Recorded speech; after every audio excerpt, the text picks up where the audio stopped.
तो आप लोगों ने सुना कि देश के प्रधानमंत्री नरेंद्र मोदी ने देश को संबोधित करते हुए नारी शक्ति वंदन अधिनियम पर क्या कुछ कहा। विपिन शर्मा वरिष्ठ पत्रकार मेरे साथ मौजूद हैं। विपिन जी, सबसे पहले मैं आपसे समझने की कोशिश करता हूं कि देश के प्रधानमंत्री नरेंद्र मोदी ने लोगों को जो संबोधित किया उसमें एक बात तो निकल कर आ रही है कि साफ तौर पर जितनी भी विपक्षी पार्टियां हैं उन सभी विपक्षी पार्टियों को उन्होंने इसका जिम्मेदार माना है कि ये अधिनियम पास नहीं हो पाया, विधेयक पास नहीं हो पाया।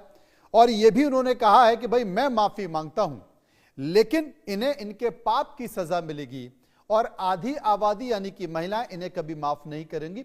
आपका संदर्भ क्या है इस पर? मनोज जी धन्यवाद। देखिए, दो अभूतपूर्व बातें हुई हैं कि एक जो प्रधानमंत्री का जो राष्ट्र के नाम संबोधन, उसमें जो जिस तरह से वो बातें बोल रहे थे ये भी अभूतपूर्व था, क्योंकि जिस तरह से वो हमलावर हुए और बिल्कुल जो कटाक्ष करा सारे विपक्षी दलों पर, तो उसके अपने मायने हैं। क्योंकि उसका हम लोग ये आकलन निकाल सकते हैं कि वाकई में जो प्रधानमंत्री हैं व्यक्तिगत तौर पे बड़े व्यथित महसूस कर रहे थे, क्योंकि संकल्प क्या था कि कैसे जब 2023 में नारी शक्ति वंदन अधिनियम आया, उसके बाद ये उम्मीद करी जा रही थी कि इसको कैसे अंजाम तक पहुंचाया जाए।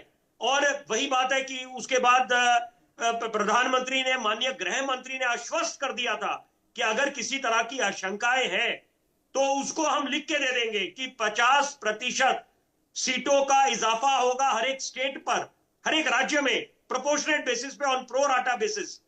तो वहां पर उसके बाद ये फियर साइकोसिस, ये आशंकाएं की कोई गुंजाइश बचती नहीं थी। और दूसरी बात है कि अभूतपूर्व इसलिए भी है क्योंकि जब देश के प्रधानमंत्री खुद राष्ट्र के नाम संबोधन करते हैं तो सबका ध्यान केंद्रित होता है कि अब प्रधानमंत्री क्या घोषणा करने जाएंगे। क्योंकि ये बात उम्मीद करी जा रही थी कि आज वाकई में कल जो लोकतंत्र के मंदिर में देखने को मिला, और वो भले ही जो नारी बिल की हार हुई हो, लेकिन जहां तक शक्ति की बात है, शक्ति की कभी पराजय नहीं हो सकती। प्रधानमंत्री ने दो टूक संदेश दिए हैं।